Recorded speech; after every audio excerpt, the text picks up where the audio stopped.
homemade longganisa skinless for today's vlog. Ay ang alutuin nga po natin ay homeless.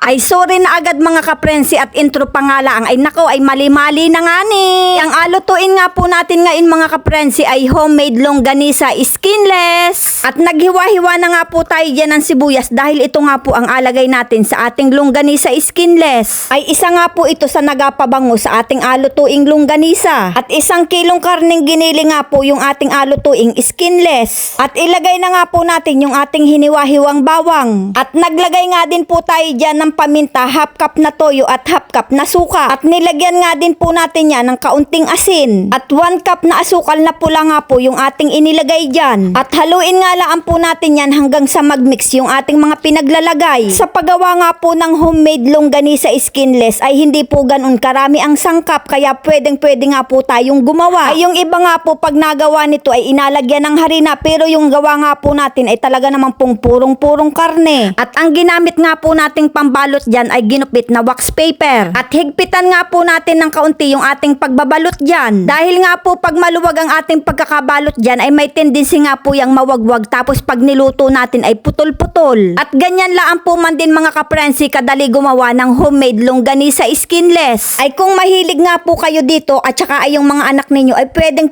kayo na lang po ang gumawa. Dahil nga po pwede kayong gumawa ng marami nito tapos ilagay nyo lang sa refrigerator. Para nga po pag umaga ay napakadali na lang mag-prepare ng ating breakfast. Ay makamaganda nga din po aring inadurog tapos ay alagay mo sa ating sinangag ay nako ay anong sarap. At alagay nga po muna natin ito sa freezer ng mga 3 oras bago nga po natin iluto. At nagpahid nga lang po tayo ng kaunting mantika dito sa ating non-sticky pan. At pagkalipas nga po ng 3 oras na nilagay natin sa freezer ay ayan, pwede na nga po natin yang iluto. At ayan nga po mga kaprensi at talaga naman pong napakaganda ng ating pagkakabalo. Ay magaluto nga po tayo ng medyo marami-rami at nako ay aringani po ay kulang na kulang sa akin pagkaakaunti. Ay haha.